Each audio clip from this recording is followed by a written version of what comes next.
Hello students, आप देख रहे हैं लेसन नंबर 2 क्लास 2 हिंदी का लेसन नंबर 2 जिसका नाम है वीर अभिमन्यु। तो आज हम पढ़ने वाले हैं वीर अभिमन्यु के बारे में। तो चलिए पहले चैप्टर को रीड कर लेते हैं, एक बार पढ़ लेते हैं, उसके बाद आगे के प्रश्नोत्तर करेंगे। चलिए देखते हैं। प्राचीन काल में कौरव और पांडवों के बीच महाभारत का युद्ध हुआ था। आपको शायद पता होगा कि बहुत पहले प्राचीन काल में जो है महाभारत का युद्ध हुआ था और यह युद्ध बहुत भीषण था। यह युद्ध कैसा था? यह युद्ध बहुत भीषण था। पांडवों में युधिष्ठिर, भीम, अर्जुन, नकुल और सहदेव, ये 5 भाई थे। मतलब पांडव का मतलब होता है कि पांच भाइयों का नाम है ये पांडव, ठीक है। और इनमें कौन कौन आता है? तो इसमें थे युधिष्ठिर, भीम, अर्जुन, नकुल, ये 5 नाम है, ये आपको याद करने हैं, और सहदेव, ठीक। और ये पांचों क्या थे? ये पांचों भाई थे, ठीक है। आगे देखते हैं। द्रौपदी नाम की स्त्री 5 भाइयों की पत्नी थी, ठीक। मतलब इन 5 भाइयों की एक ही स्त्री थी जिसका नाम पत्नी थी, जिसका नाम था द्रौपदी। तो द्रौपदी नाम की स्त्री 5 भाइयों की पत्नी थी, किंतु सुभद्रा केवल अर्जुन की पत्नी थी। 5 भाइयों में नाम क्या क्या थे? 5 भाइयों के युधिष्ठिर, भीम, अर्जुन, नकुल और सहदेव, ठीक। इन सभी भाइयों में सिर्फ जो अर्जुन थे, ठीक है, अर्जुन की 2 पत्नियां थीं और दूसरी पत्नी का नाम, ये जो अर्जुन है इनकी 2 पत्नियां थीं, इनकी दूसरी पत्नी का नाम था सुभद्रा, ठीक है। आगे देखते हैं। अभिमन्यु अर्जुन और सुभद्रा का पुत्र था। तो अभिमन्यु जिसके बारे में हम ये पाठ पढ़ रहे हैं वो किस किस के पुत्र थे? वे अर्जुन के और सुभद्रा के पुत्र थे, ठीक है।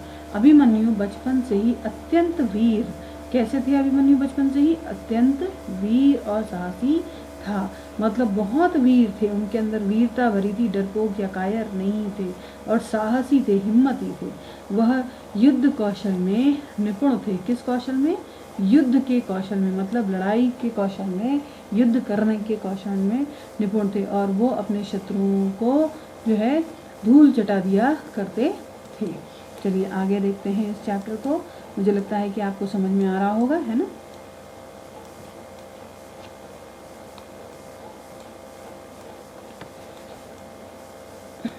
देखते हैं। महाभारत का युद्ध चल रहा था। कौन सा युद्ध चल रहा था? महाभारत का युद्ध चल रहा था। एक बार युद्ध करते हुए वीर अर्जुन युद्ध भूमि में बहुत दूर निकल गए। अवसर देखकर कौरवों ने चक्रों की रचना कर डाली। मतलब युद्ध चल रहा है और चलते चलते ही युद्ध के बीच में ही कौरवों ने क्या किया? क्या किया था कौरवों ने? युद्ध के बीच में ही कौरवों ने चक्रव्यूह क्या होता है? देखिए बेसिकली ऐसा होता था कि इसमें 7 गोले होते थे, 7 चक्र होते थे, ठीक है। और जो इस तरीके से शत्रु जो है वो 7 गोलों में खड़े हो जाया करते थे और बीच में यहाँ से 7 गोलों से बाहर आना होता था, ठीक। तो ये चक्रव्यूह को भेदना कहलाता था। ये मैंने देखिए 2 ही गोले बनाए हैं, लेकिन ये कुल कितने बनेंगे? ये 7 गोले बनेंगे। कितने गोले बनेंगे? 7 गोले। तो ये है चक्रव्यूह को भेदना, ठीक है। तो अवसर देखकर कौरवों ने चक्रव्यूह की रचना कर डाली। किसकी रचना कर डाली? चक्र और व्यूह, चक्र कहते हैं गोले को, ठीक। तो चक्रव्यूह की उन्होंने रचना कर डाली। पांडवों में चक्रव्यूह का भेद केवल अर्जुन ही जानते थे। 5 पांडवों में अर्जुन को ही पता था कि कैसे इस चक्रव्यूह से बाहर आया जा सके। अंततः कौरवों के द्वारा चक्रव्यूह की रचना से अन्य पांडव परेशान हो गए। कौन परेशान हो गए थे? तो अन्य पांडव, दूसरे जो पांडव थे वो परेशान हो गए कि कैसे इस चक्रव्यूह को भेदेंगे, इस वाले चक्रव्यूह को भेदेंगे और बाहर आएंगे और विजयी होंगे, ठीक है। उन्हें युद्ध में हार का भय सताने लगा। किसका भय सताने लगा? हार का। क्यों सताने लगा? क्योंकि उसी वक्त युद्ध के चलते चलते जो है चक्रव्यूह का निर्माण कर दिया था।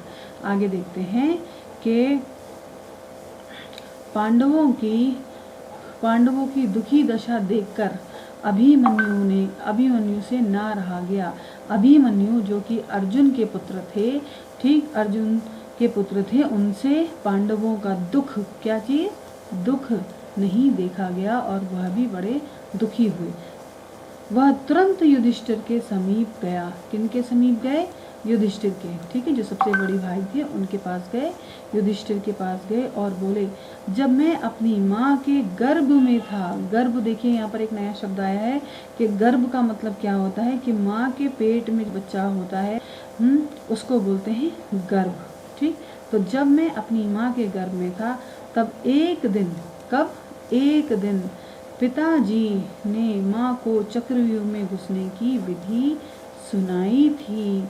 देखिए, बच्चा गर्भ में है और उस टाइम बच्चा बिल्कुल अबोध होता है, उसे कोई ज्ञान नहीं होता, लेकिन वीर अभिमन्यु इतने ज्ञानी और इतने साहसी थे कि माँ के गर्भ में ही उन्होंने यह सुन लिया था कि उनके पिताजी ने पूरी गाथा सुनाई थी उनकी माता जी को कि किस तरीके से चक्रव्यूह को, किसको? चक्रव्यूह में घुसा जाता है। पूरी विधि बताई थी चक्रव्यूह में घुसने की।